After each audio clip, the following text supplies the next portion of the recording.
Hello everyone and welcome to the Movie Fanatics. My name is Brannock. Happy Halloween. And what a Halloween it is! This year I'm obviously not doing an hour-long review of a horror movie because I'm just too darn tired. So this year I can do an actual Halloween special. What's popular in horror fluctuates depending on the time period, as it does with any other form of media. Right now, ghost, ghoul, and supernatural movies are all the rage. But the 70s and 80s gave rise to the slasher film, and all the big boys, Michael Myers, Jason Voorhees, Freddy Krueger, dudes with the least intimidating first names imaginable. Now, slashers are not necessarily my favorite thing. I don't hate them, in fact some of the ones that you'll see in this video are among my favorite horror films ever made. But I definitely prefer psychological thrillers and the like. Those are the movies that really draw me in. Most of the time, slashers are just more of a dumb fun genre to me. We'll definitely see some of that today, but some slashers do break the mold a little bit, which we'll also see today.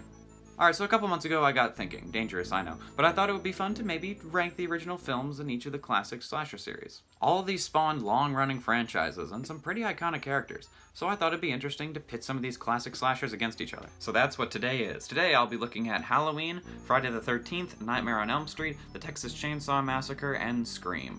The title of this video is probably too dramatic, but hey, it's not technically clickbait. This is also your spoiler warning if you somehow haven't seen all of these, but let's be honest, you have. But anyway, let's get into it. This is the Great Slasher Showdown.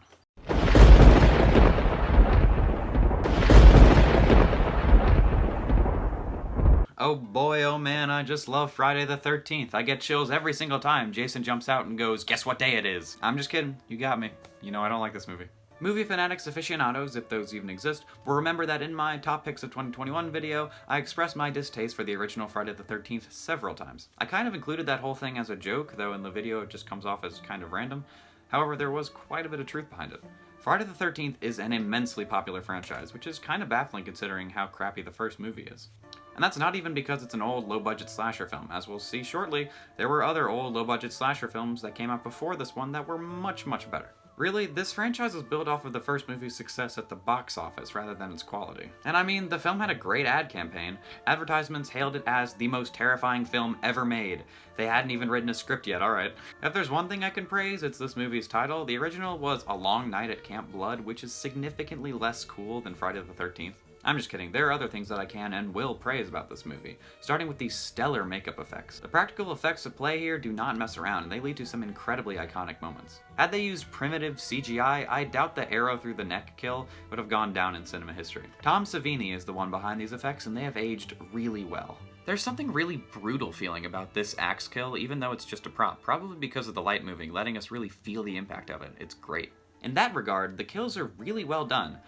However, I don't find them very scary. I know that's kind of a me thing, but I definitely prefer suspense over overt gore in a horror movie. And it's not like gore bothers me, because it doesn't. I've seen it enough time in horror movies to where I've become desensitized to it. That's right, I'm a bad person, just like you. At the worst, more elaborate forms of gore will make me squirm in my seat a little bit, but not really scare me.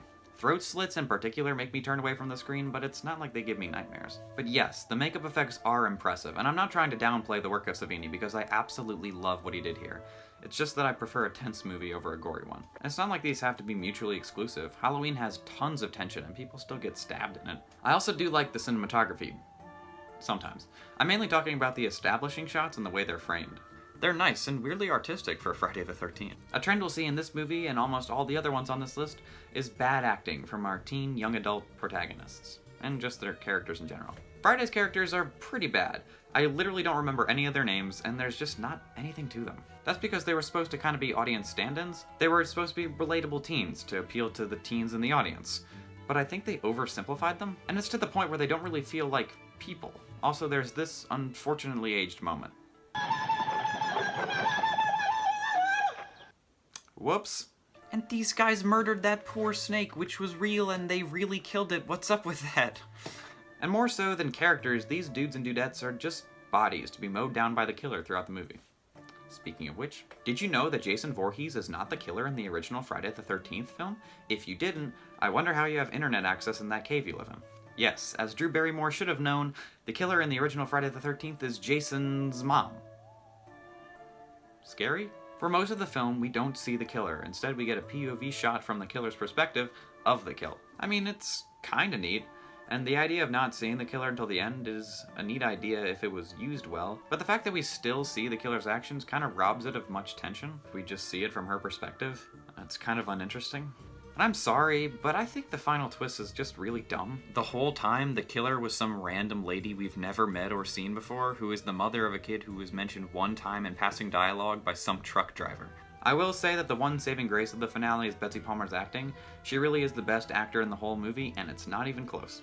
But the whole finale is kind of underwhelming because the big bad is just some old lady who came out of nowhere. Don't get me wrong, it's surprising, but not in the way that a twist is supposed to be. Like, if you were seeing this movie for the first time, say when it was first released, how in the world would you have been able to guess it was Jason's mom? It's kind of stupid and leaves a bad taste in my mouth. Betsy Palmer was right. This movie does kind of suck. I'm not a fan. At best, it's bland, and at worst, it's bad and really slow. Like, this movie drags its feet for a good while, and for no good reason. And it's not slow in the creeping, dreadful way, it's slow in the unengaging way. This movie feels way longer than it actually is. It's no secret this movie copied Halloween. It was made specifically because Halloween made so much money. And I have a limited amount of respect for that kind of movie. Plus, Halloween is just a better movie in almost all aspects. I'm not really sure how the rest of the franchise is because I haven't seen it, but the 2009 reboot was pretty good, if only because Jason's inclusion makes it 10 times more interesting. And if that's all it takes, then maybe the rest of the series is better. But I do not like the original Friday the 13th, and it doesn't even compare to the other movies on this list. I'm mad that this movie spawned a 12-movie franchise, I'm mad that this movie beat The Shining at the box office, and I'm mad that this movie killed that snake. 4 out of 10. I'm gonna level with you. I had really high hopes when I sat down to watch Nightmare on Elm Street, but this movie straight up sucks. And I am in love with it. Okay, that was an exaggeration. It's not terrible, but it's kind of a guilty pleasure for me. I can't really say that it's a great movie, but I sure do love it.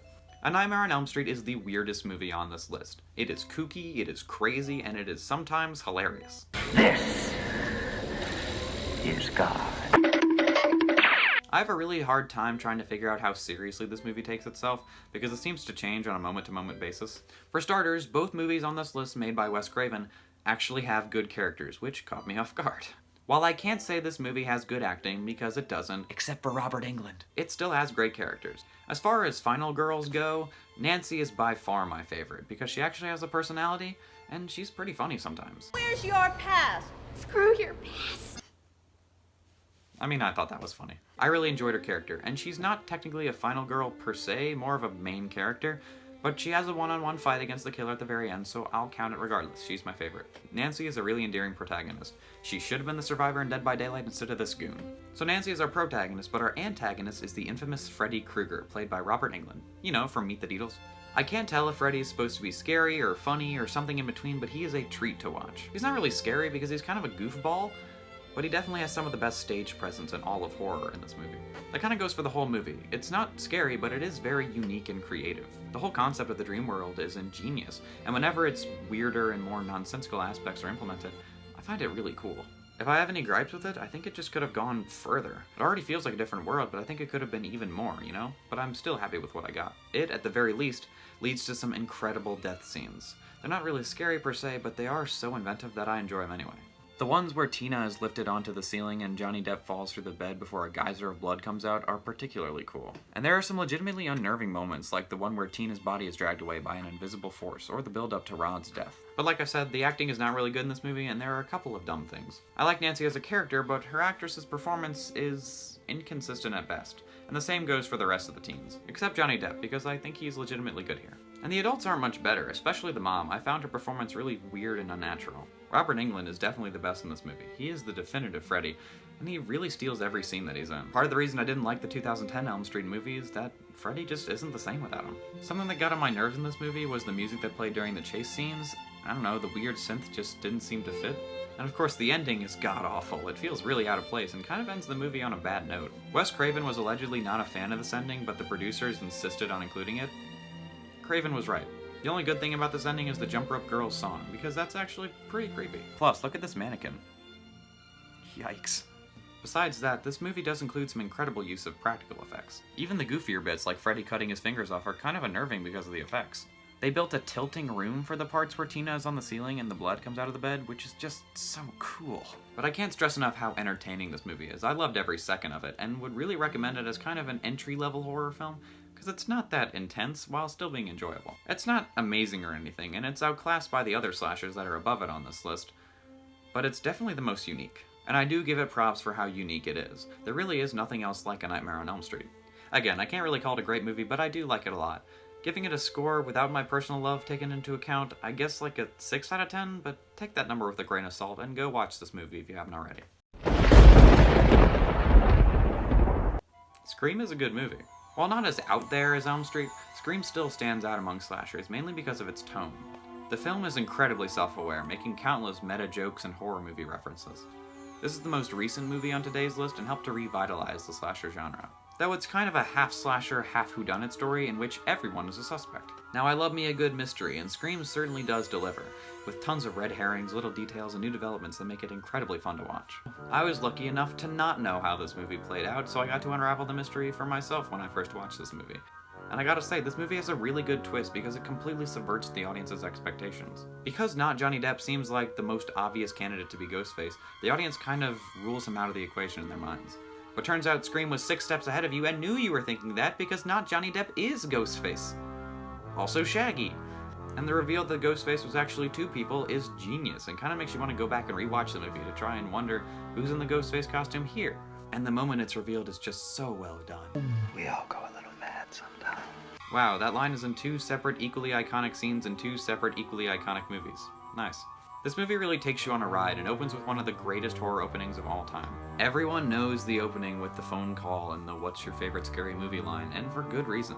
There's a ton of tension here. I also like that this is a movie that is more tongue-in-cheek than outright scary, but it still has one of the most heart-stopping lines in all of horror. You never told me your name. Why do you want to know my name? I want to know who I'm looking at. What did you say? Man, that's so good. And Drew Barrymore nails this role, as small as it is. The part where she tries to call for her parents but can't is so heartbreaking to me, probably because Barrymore just sells it so well. Of course, in terms of characters, this is the strongest movie on this list. All the characters have great distinct personalities, and their interactions are really enjoyable. Sydney is our protagonist slash final girl, and it's refreshing to see a horror movie character who can actually fend for herself. I prefer Nancy, but Sydney is a close second for favorite final girl. Yeah, and I like that she just takes nothing from no one. Tatum is awesome and bounces off the other characters really well. I already mentioned not Johnny Depp, but the whole twist with him and the fake red herring is excellent. And Shaggy really elevates this movie in the last 10 minutes with some of my favorite lines in the whole thing. My mom and dad are gonna be so And the characters really drive this movie, as does the huge number of horror movie references. Like I said, this movie is very self-aware, and it talks about the tropes of the genre in creative and clever ways. This is the moment when the supposedly dead killer comes back to life for one last scare.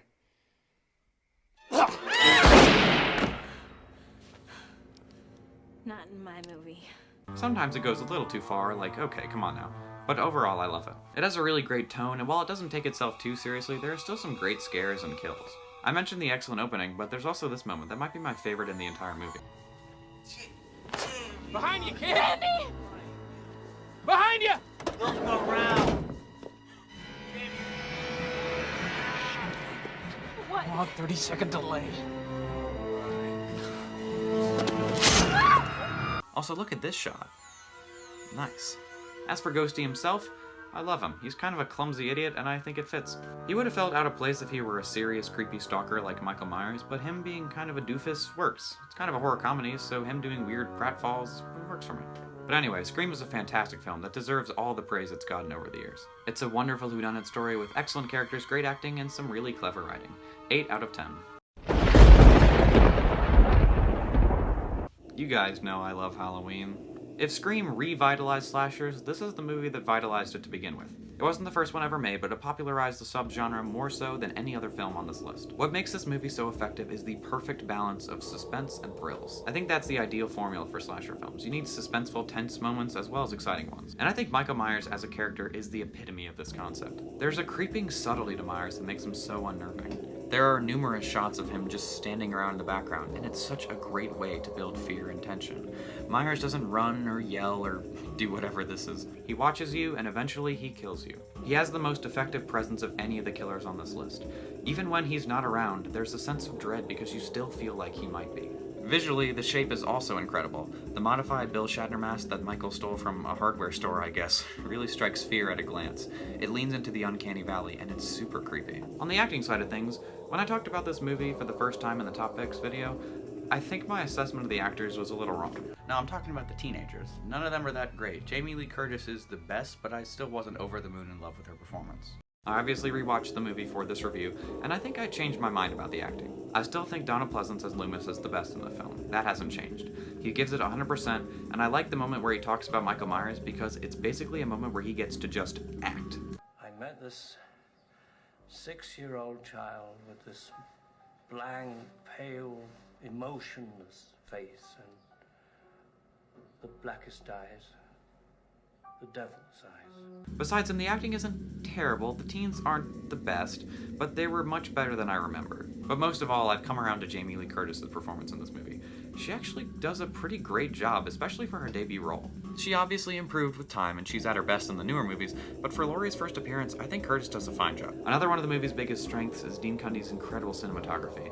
From the long take in the beginning to the chase at the end, the movie is really well shot. I love this shot where Michael stands at the top of the stairs. I love the over-the-shoulder shots of Michael throughout the movie, and I adore the bit where Michael slowly fades into view in the dark doorway. The idea behind that was apparently to mimic how our eyes naturally adjust to darkness, and the effect in the shot is so cool. And I think the music also played a big role in making this movie iconic. Apparently John Carpenter wrote the music in like a couple days, and if that's true, that is insane. The main theme is in 5/4 time, giving it this offbeat, unnatural feel that fits the movie like a glove. I admire how these simple melodies can be so effective. The chase music is the best example of this. It builds over time, but it's founded on these notes on the piano.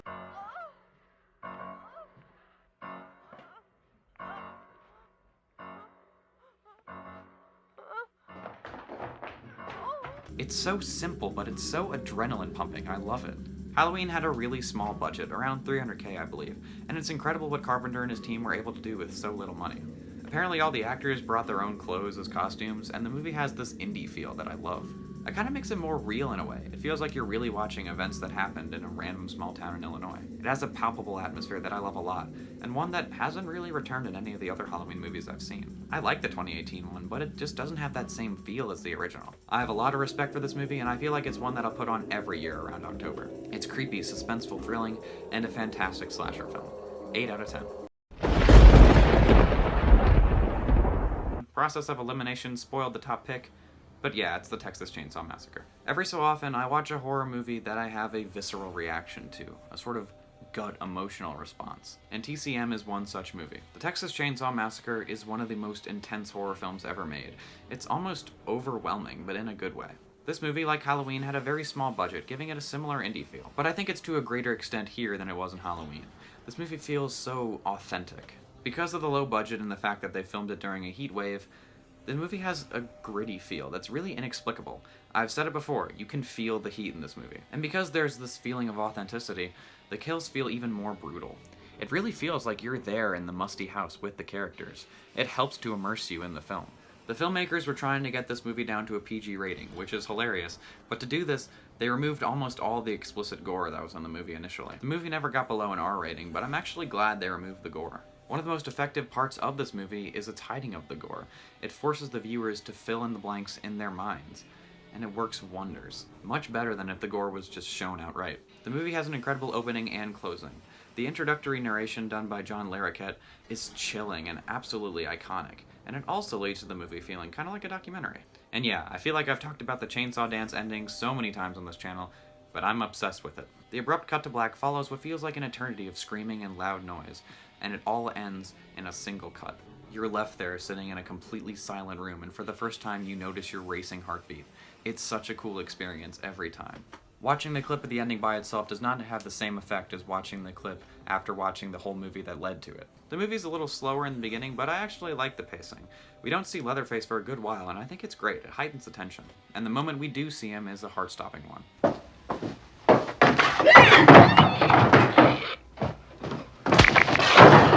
Leatherface, despite having a stupid name, is terrifying because he really is just pure insanity. He stands out among slasher films because he's so unpredictable, and again, he feels like he could almost be a real person. The chase scene with him and Sally in the dark forest is so incredible, and I wish I could go rewatch it without having seen it before, because it's just so perfect. And the entire dinner sequence in the house takes the cake. The movie goes from incredibly thrilling to relentlessly disturbing as you watch the family taunt Sally's screaming while she's strapped to a chair. It can be hard to sit through, and those shots of her eyes are absolutely perturbing. It's difficult to describe the relief you feel watching Sally finally speed off in the back of that pickup truck at the end. Tobe Hooper created a classic here. It's a disturbing, tense, and thrilling film. I'm told its sequels went for a more horror comedy aspect, and to me, that seems like kind of contradictory to the first film's whole tone, because the first one takes itself really seriously, and it works. Of all the movies on this list, I really think this one should not have gotten a sequel, much less a whole franchise. But that doesn't undervalue the first film at all, because it's nearly perfect. It's my favorite slasher, one of my favorite horror films ever made, and one that I can watch again and again. 9 out of 10. Well, that's that. Touching on what I said a few seconds ago, all these movies sparked franchises. Some long, some longer. Halloween alone has like 5 separate timelines. That's insane. A lot of them also have modern-day remakes or reboots. Halloween has been rebooted twice. As sort of a brief run-through, I'll quickly go through which movies I've seen from each franchise. I've seen the original Friday in its 2009 reboot. I've seen the original Elm Street in its 2010 reboot. I've only seen the original Scream. I've seen the original Halloween, the original Halloween 2, Halloween 2018, Halloween Kills, and I'll hopefully see Halloween Ends while it's still in theaters. And I've seen the original Texas Chain Saw Massacre, as well as its 2022 reboot sequel thing. So yes, I haven't seen the bulk of most of these franchises, but I still think that these movies could and should have just remained as one movie. Because I don't think any of them really justified long-running franchises. I like Halloween 2018 just fine, and I prefer the 2009 Friday the 13th to the original. But did we really need more Texas Chainsaw Massacre movies? Did we really need more Nightmare on Elm Street? I can't really say whether or not most of the follow-ups of these movies are good, but I will say that critic scores seem to get lower and lower with each subsequent release in these franchises, so there's that. But in any regard, most of the slashers on this list I hold a lot of respect and appreciation for. I watched all these movies in the past year and a half or so, and 1 or 2 of these movies have become all-time favorites of mine. While the slasher subgenre isn't my go-to horror thing necessarily, I still have a lot of fun with most of these movies, and some of them are legitimately creepy, or outright disturbing. And for me, these movies have recently become a great way to get into the whole Halloween mood whenever October hits. Maybe one day I'll delve into the depths of these franchises, but for now, I'm happy to have seen the originals. And if you watched this whole video without watching any of the movies for some reason, you should go watch them too. Except Friday the 13th.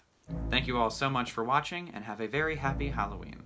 This is Brannock from the Movie Fanatics, signing off.